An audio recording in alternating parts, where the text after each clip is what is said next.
Halo semuanya, selamat datang di video edukasi kesehatan bersama saya Laina Zata Isma. Setiap tarikan nafas adalah anugerah, namun di setiap hembusan ada potensi ancaman tak kasat mata nih teman-teman.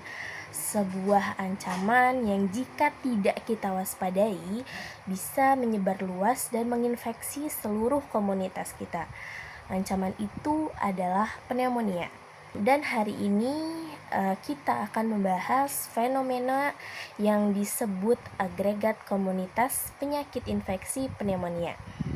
Yuk kita mulai, apa itu pneumonia? Pasti teman-teman sudah familiar nih dengan pneumonia. Tapi di sini aku mau ngingetin bahwa pneumonia itu adalah infeksi serius pada paru-paru yang menyebabkan kantung udara di paru-paru atau di alveoli ini meradang dan dipenuhi cairan atau nanah. Ini bisa disebabkan oleh bakteri, virus, atau bahkan jamur.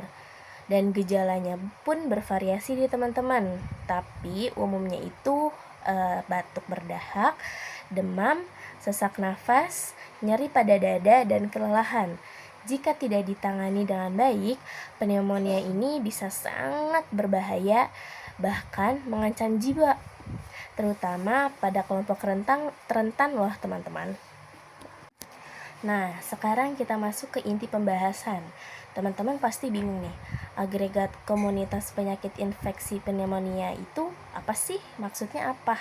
Nah, agregat sendiri itu mempunyai arti, yaitu kumpulan atau klaster. Jadi, agregat komunitas penyakit infeksi pneumonia adalah kondisi di mana terjadi peningkatan kasus pneumonia yang saling terkait dan menyebar secara signifikan di dalam suatu komunitas atau kelompok masyarakat tertentu. Ini bukan hanya satu atau dua orang yang sakit nih teman-teman, tetapi tentang adanya pola penyebaran. Bayangin deh, ini seperti api kecil yang awalnya hanya ada satu titik, lalu karena kondisi dan tempat yang mendukung, api itu membesar dan menyebar ke seluruh hutan. Dalam konteks pneumonia, hutan ini adalah komunitas kita loh teman-teman. Kenapa sih agregat ini bisa terbentuk? Nah, ada beberapa faktor pemicu utama nih teman-teman. Yang pertama itu ada transmisi melalui udara dan kontak langsung. Kuman pneumonia ini bisa menyebar melalui tetesan pernapasan saat seseorang batuk atau bersin. Di tempat ramai, resiko penyebaran ini sangat tinggi. Yang kedua, lingkungan yang kondusif, seperti area padat penduduk, ventilasi yang kurang mendukung atau buruk, atau bahkan fasilitas umum yang kurang higienis menjadi tempat ideal bagi kuman untuk bertahan dan menyebar nih teman-teman. Untuk yang ketiga itu populasi rentan, seperti anak-anak, balita, lansia, individu dengan penyakit kronis seperti diabetes atau asma, serta mereka yang memiliki sistem kekebalan tubuh lemah itu sangat rentan terhadap infeksi serius, dan mereka bisa menjadi jembatan penyebaran di komunitas kita loh teman-teman. Dan yang keempat itu kurangnya kesadaran dan praktik pencegahan. Jika masyarakat kurang memahami cara penularan atau mengabaikan terhadap kebersihan dan protokol kesehatan, agregat akan sangat mudah terbentuk loh teman-teman. Pembentukan agregat komunitas ini membawa dampak yang sangat serius, bukan hanya bagi individu, tetapi juga bagi seluruh komunitas. Peningkatan angka kesakitan dan kematian, rumah sakit bisa menjadi kewalahan, dan sistem kesehatan pun terbebani. Untuk dampak sosial dan ekonomi, produktivitas menurun, aktivitas sekolah dan pekerjaan juga terganggu. Bahkan ada potensi kerugian finansial akibat biaya pengobatan.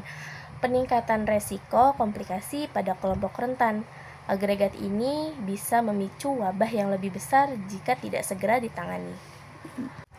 Lalu, apa yang bisa kita lakukan untuk mencegah terbentuknya agregat penyakit infeksi pneumonia ini?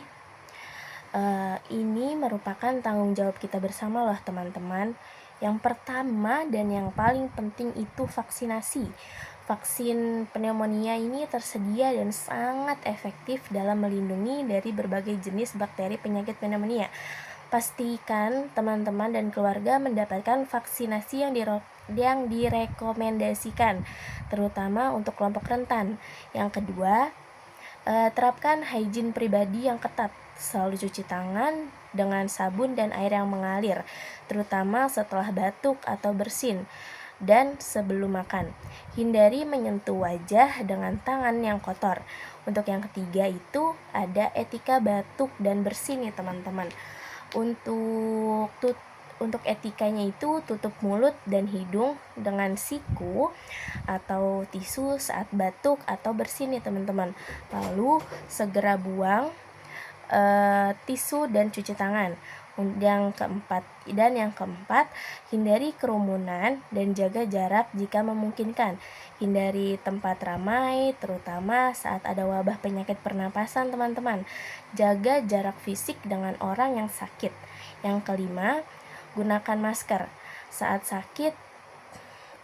Jika teman-teman merasa tidak enak badan, itu wajib menggunakan masker untuk mencegah penyebaran kumannya teman-teman. Untuk kepada orang lain. Dan yang keenam itu menjaga daya tahan tubuh. Konsumsi makanan yang bergizi, cukup istirahat, kelola stres dan berolahraga yang teratur untuk memperkuat sistem tubuh imun Anda. Yang ketujuh atau yang terakhir itu ada jaga kebersihan nih teman-teman, jaga kebersihan lingkungan sekitar. Pastikan rumah dan lingkungan sekitar itu bersih, ventilasi udara pun baik dan tidak lembab ya teman-teman. Setiap individu adalah bagian dari puzzle besar komunitas. Setiap langkah pencegahan yang Anda lakukan, sekecil apapun itu, akan sangat-sangat berkontribusi besar dalam melindungi seluruh komunitas dari ancaman agregat pneumonia. Informasikan kepada keluarga dan teman-teman terdekat tentang pentingnya pencegahan.